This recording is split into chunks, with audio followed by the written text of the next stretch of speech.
All right, I've got 2 steps out of 9 for a full walk cycle. And so you can see how when you're changing the shape of a character, it can take quite a bit of work. And you can see the number of layers that I'm already building up. That's why it's important to only be working on 1,000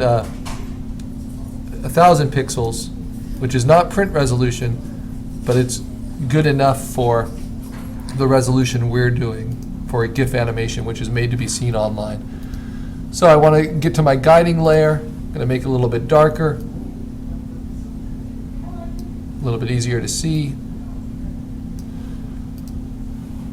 And now the big change is this back leg picking up and moving at the ankle, and then this ankle shifting back. So let's make that happen.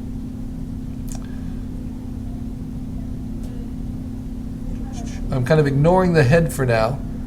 I know I'm going to want to go to this head, and so I'm ignoring the head of the guideline for now. So I'm not really using it for my head. So the first thing I might do is move this head, which I've not used yet before. Turn off auto select layer. And move it down into place. So it goes from this now to this. So the head's tilting forward.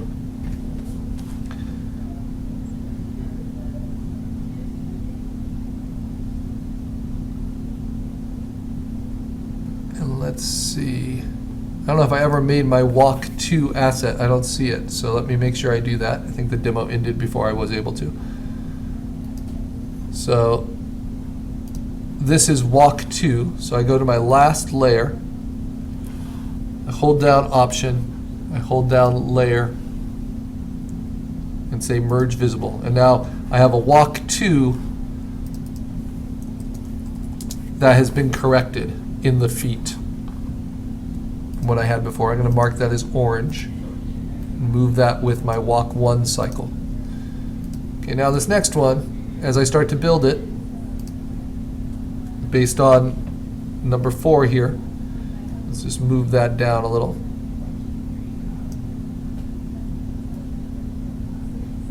Maybe underneath the head.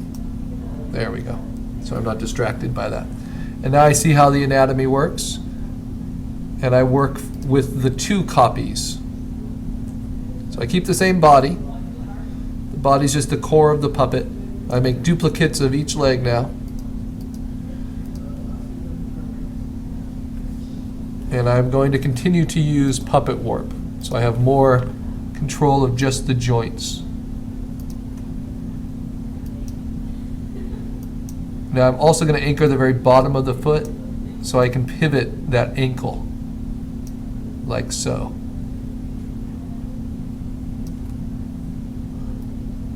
And I might even need to make a new pivot point just to angle that leg back a little bit. So that's a pretty big shift from this. You can see the change, but it needs to be. This is the real forward thrust of this part of the walk cycle. Okay, and then the back leg, I see how the body needs to be altered there a little bit, so I'm going to go to my body 2 copy. Don't want to erase away from the belly. I'm just going to erase that out. And if I want to be safe, I'll call that body 3, body copy 3, because that goes with my 3rd walk cycle. Now, let's see. Make a duplicate. I'm going for copy 3s here.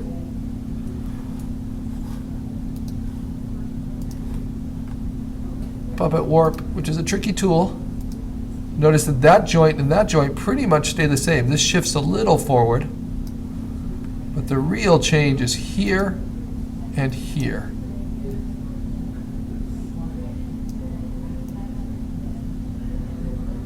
It actually has to lift off.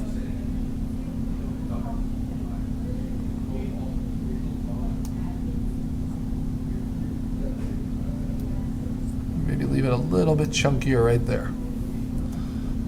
Let's see if that's too extreme.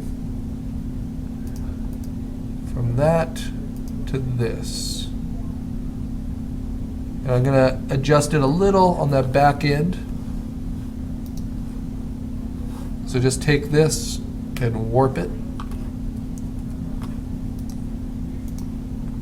And just tug that back end a little bit and maybe extend it out to the front a little bit. Okay, that should help. Let me see what it looks like without the guide. Yeah, that looks pretty believable. I've changed his leg a lot from where it was before. Originally it was back like that. So notice the tipping, the complete movement.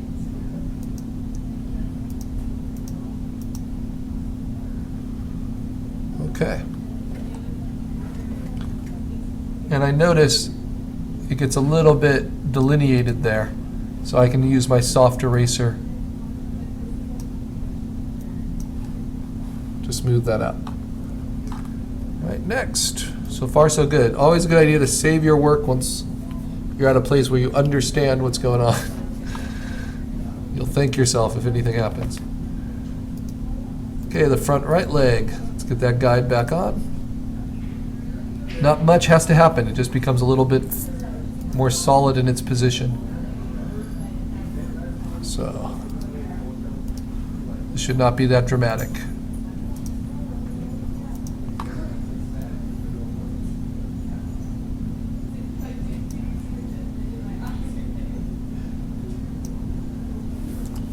Just about like that. Very good. Now the next one.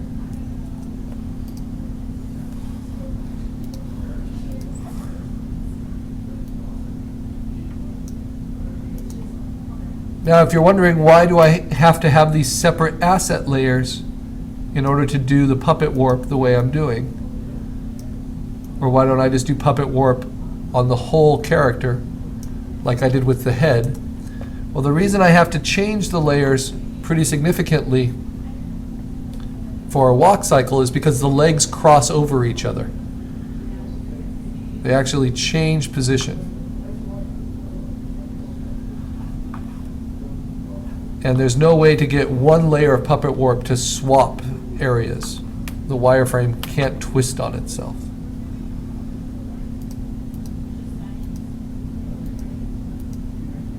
Okay. I'd like to maybe see a little bit more bend in this, even than what's in my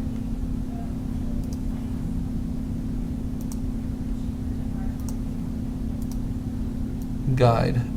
So I'm going to put a little bit more. Okay, like so. And now the head, I've already figured out the third head and placed it.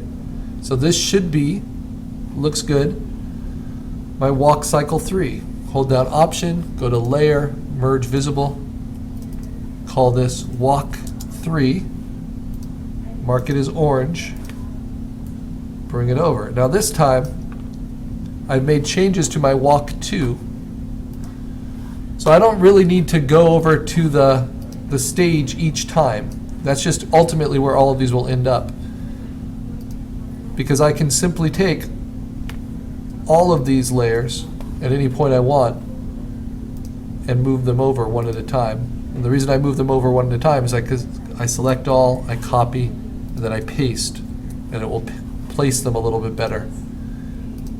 I select all, I copy, I paste. And we can see now the movements. And if I want to run a quick animation test, you just go to Timeline, make frames from layers, get rid of the background layer. If you want to see the white so you can see all the edges, turn that on behind all of them. Set your timing. And you can see, the beginning of that movement is looking pretty good. You see how this leg is starting to come in front of that leg. These are coming closer together, and that one's soon going to overtake it. And you can see the eye blinking. You can even see a little bit of rustle in the foliage. So that's good. And I might build a new head asset for this next one. Okay.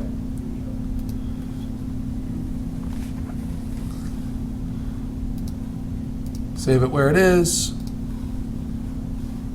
Go back to not having to worry about a timeline.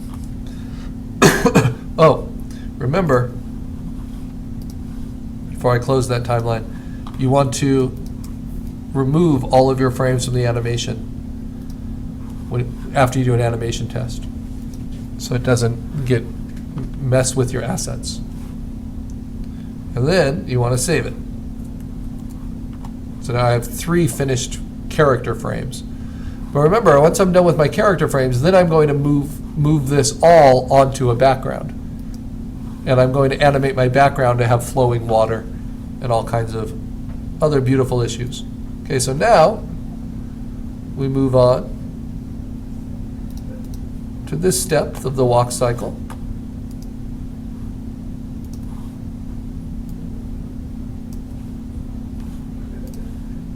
Put it on multiply mode so it guides my movements.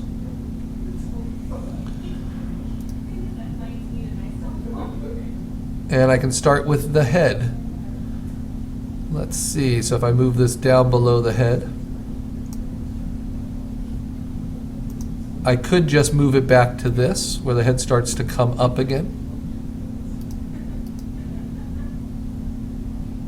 But I think I want another open eye pose. So I'm going to make a duplicate of head shaking asset copy 2. And I'm going to puppet warp it.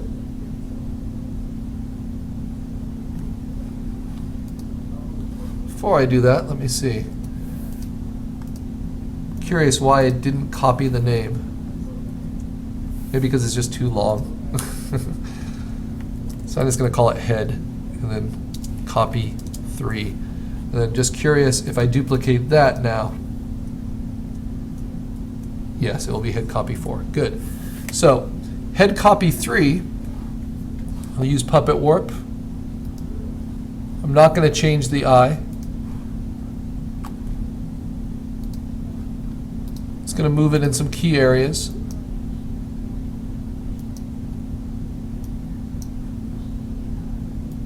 Keep the back pretty much where it is.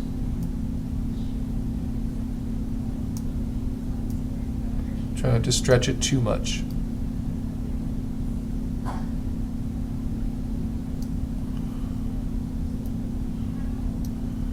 And as this back leg is going to start to come back, the head is going to tilt a little bit more. And eventually it will tilt back again. Now this might be, let me see if the head changed shape too much. No, that works. This might be where I want to open a jaw.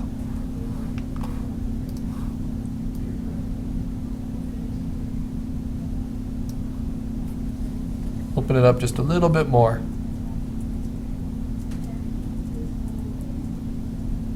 Like so. Maybe erase away from it a tiny bit.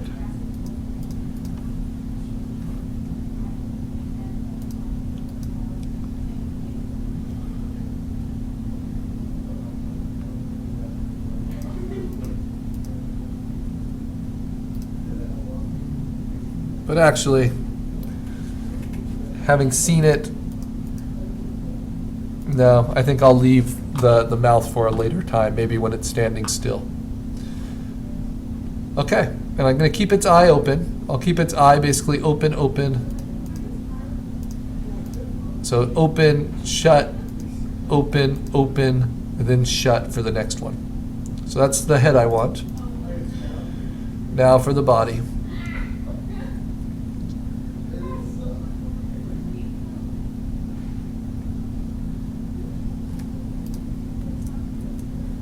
On my 4th walk cycle frame now.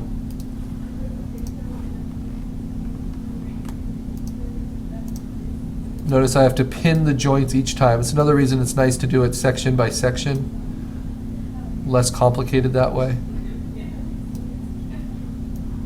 than having to rebuild the whole skeleton of your creature each time. Tilt that foot. Okay, that works. Next, duplicate.